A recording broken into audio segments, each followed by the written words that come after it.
Good morning, good morning, good morning, good people. Today is Monday, February 10th, 2025. It's 1/3 of the month, going by fast. So here we are at Department of Career Services, where once again our goal is to help our students and interested people on the journey through this life to help prepare for what's next, to be successful as possible here, however, keeping sight of the destination, not successful here for the sake of being successful. My name is Edward Bevilacqua. The theme of today is a little faster, just a little faster. Good morning, Diana. Just a little faster. Think about it this way. If the destination is Disneyland, your plan is to get to Disneyland. You don't know how to get to Disneyland when you decide to go to Disneyland, but you watch it on TV, watch Disney on TV, and you say, that's where we're going to go. We're going to go to Disneyland, and we're going to go in June. Or we're going to go whenever we're ready to go. But that's our plan. So what do you need to do to get to Disneyland? There's a whole bunch of stuff. Now, do you focus on having the most enjoyment preparing to go to Disneyland? Do you seek to have the most enjoyment when you are on the trip to Disneyland? In other words, the preparation's over. We're now on the road. And is the idea, well, let's have fun on the road. Let's see all of the things that we can do. Since we got to get to Disney, since we're heading to Disneyland, let's enjoy the trip. Or do you have an attitude of, we are going to focus on Disneyland? What is the best way, most efficient way to get there? So when we arrive, we are as ready as possible. We know what we're going to do. We're going to be filled with surprise, but we have an idea of what awaits us. And while we're on the trip, the focus is on Disneyland. We're not thinking about SeaWorld. We're not thinking about Knott's Berry Farm. We're not thinking about the ghost town on the way. We're not complaining about traffic and having to go to the bathroom and stuff like that. Those are just things that are going to happen along the way. So I would say the goal is first prepare, then when you execute, when you're on the road to Disneyland, the focus is let's get to Disneyland in the most efficient, safe way possible, where we are enjoying the ride. We don't want to arrive exhausted. We don't want to, spend the time.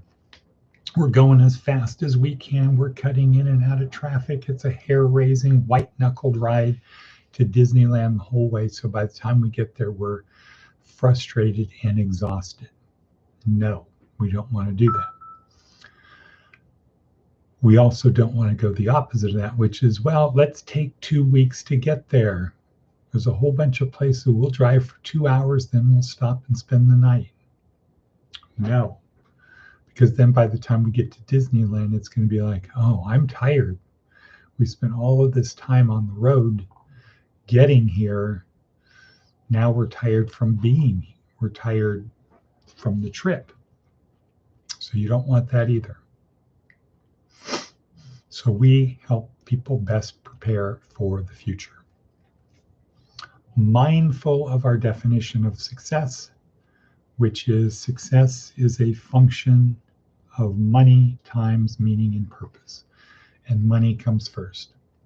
You can't have a lot of meaning and purpose if you don't have money. Well, let me say it this way. The more money you apply to the meaning and purpose, the more value you have. If you have $1 times a lot of meaning and purpose, that's way different than if you have a lot of dollars times a lot of meaning and purpose. Okay, so that's the intro of why we're here. We're here to help our students and interested people. And our students are now the women at Glow Up Academy, people from Novum-u, people from Larson Training Centers. So in the last 14 years, and all of the people for the last 14 years are still considered students. Still considered students. Those people from the last 14 years. So the thousands and thousands of people we have helped over the last 14 years, still considered students. They might not see themselves as students, and maybe one day that'll change if we do our job. Right? When the master's ready, the students will show up. So our theme of today, once again, is a little faster. Before that, advice from an 80-year-old. Advice from an 80-year-old is whistle. So how are things with you today, Diana? How do you feel about how the game turned out?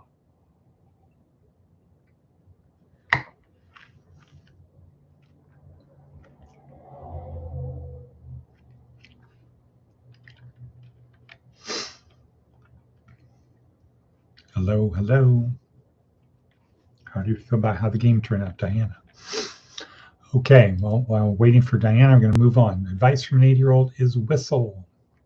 This is week 3, day 1. Day 1 of week 3 in our neuroscience-oriented approach to success book, which we have some in the mail on their way to us for our new students. So I'll be able to hold that up. So week 3, outside our skull size kingdom, day 1, David Logan, tribal leadership. This is a very big one. So in week 3, our focus is how do we get other people to help us? Because you can't do it on your own. Can't be successful on your own. The more people helping you, the more people doing things that you want them to do, cooperating with you, the more successful you'll be. So David Logan talks about how to tribal leadership. And his basic thing is if you want to get people to help you, join a tribe and nudge it forward. Join a tribe and nudge it forward. So watching the video, you'll learn about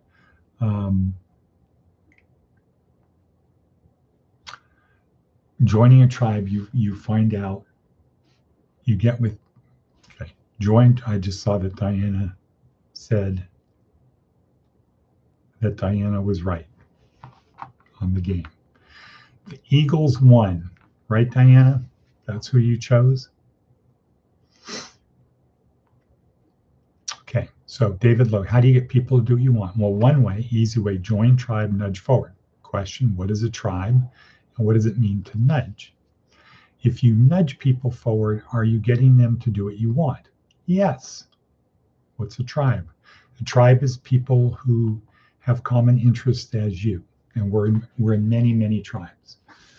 We could be in our football team tribe, church tribe, school tribe, political tribe, all kinds. We're in all kinds of tribes. So he's saying, join a tribe. We're already joined many tribes. Nudge it forward. And I would say this would be a physical example, a visual example of how you nudge. It's like this, not this. This is pushing, right? Boom, boom, I'm pushing, nudging. Come on, let's go, homie. Nudge forward. Join tribe, nudge forward. That's what we learned from David Logan today regarding week 3, day 1. In terms of the sailboat metaphor, this is, we understand what the mission is. We need to have this journey through life. We need to build a boat to go on the journey. We want the boat to be as large as we can because the journey, the adventure will be more. The bigger the boat, the greater the possible adventure. So week 2, we have to build the boat. Now we have to build the boat. We've got to focus on the sails, the steering mechanism, the hull, and the below deck. Get it laid out right. And we want it to be as large and strong as it can possibly be. And so those things, sails equal physical, steering mechanism equals mental, below deck, hull, below deck is emotional, and the hull is the spiritual part.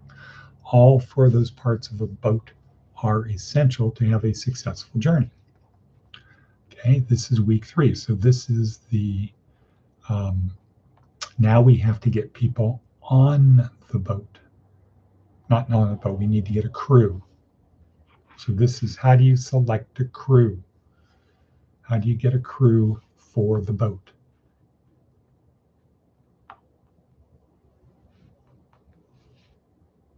David Logan says, join a tribe, nudge it forward. Okay, tomorrow we're going to learn from Seth Godin, how do you nudge it forward? But let's go on, let's continue on our worksheet. Seth Godin today. So our meme is a derivative of Seth Godin's. So Seth Godin's blog posting today is a little faster than you. What's the best speed to drive? He says, I was caught in a snowstorm the other day. Visibility was low, so I was going about 25. Someone passed me on the highway doing 30, not 55 or 75, but fast enough to take a risk and pass the rest of traffic. Do that often enough and you'll end up in a snowbank. Our velocity through life is always relative. The pace of our career advancement, the expectations we have for change, the number of followers we have online, none of them are absolute. They're relative. You win a track meet by running faster than the other runners, not by breaking the world record. The question then is, compared to what? Does this race deserve what you're putting into it? Right, that's a good question. Because some people with talent compete very low. They always win, but they don't get a lot out of it because it doesn't take a lot.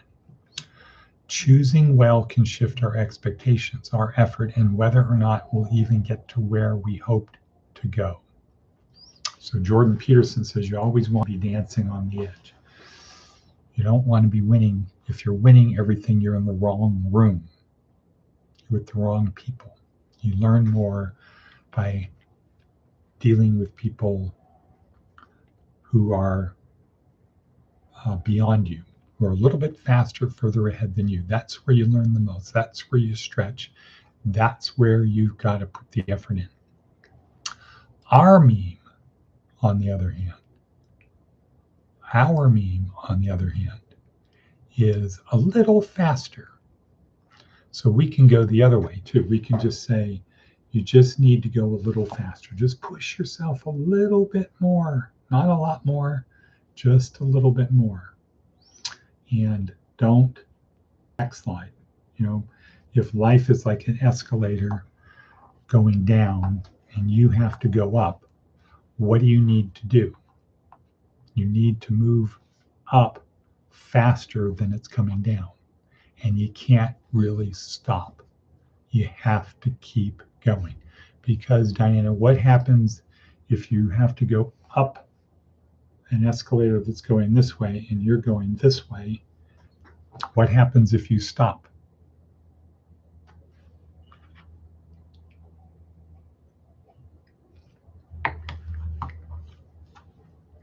What happens if you're on an escalator, you need to go up the down escalator, and halfway up you decide to take a rest? Correct. You go back down. You go the opposite direction. So now you have to work even harder you have to work even harder because you got to get back to where you were, and then you got to keep going. And some people, they don't even try. Other people try, but they never get to the top. You just got to keep going just a little bit faster. So in that case, you have to go a little bit faster than what? Than the downward speed of the escalator. And you can have a lot of different strategies. Like, I'm going to run as fast as I can. And if I can, the sooner I get there, the better. Or I don't want to get too tired. I don't want to spend too much energy, because if I spend too much energy and I don't make it to the top, then I'm going to end up at the bottom. So I'm going to pace myself. Our theme of today, our meme of today, is a little bit faster. Go a little bit faster than you think you can, because the Navy SEALs have an expression: when you think you're done, you're only 38% done, or whatever the number is, but you're not done. When you think you're done, you're not done. It's up here. It's in the mind. Again, you have to be willing to fail. You can't be see, I don't call it failure. I think it's failure when you quit. Otherwise, it's just a setback. It's a learning experience, right? You fail when you quit. Otherwise, you continue to learn. And I think that's what you're saying. You can learn a better way. So you have to be willing to learn, and to learn, you have to make mistakes. You have to stretch yourself, be willing to take some negative stuff you don't really want. Could be criticism, could be emotional pain, physical pain, whatever it is, you have to be willing to do that. Okay, so we're at 17 minutes in, long thing. Really glad you're here, Diana. Appreciate it. What Not a Bevy is at work. Matt is the typical, see, he's the guy that'll stop on the escalator. Escalator's going down, he starts going up, and what happens? He gets to the bottom, and then he starts over. Gets to the bottom, he starts over. So it's the Sisyphus effect. Sisyphus effect. Yesterday was the only easy day. Right, exactly. Embrace the suck. Get comfortable being uncomfortable. And I'm going to say cut. Have a good day.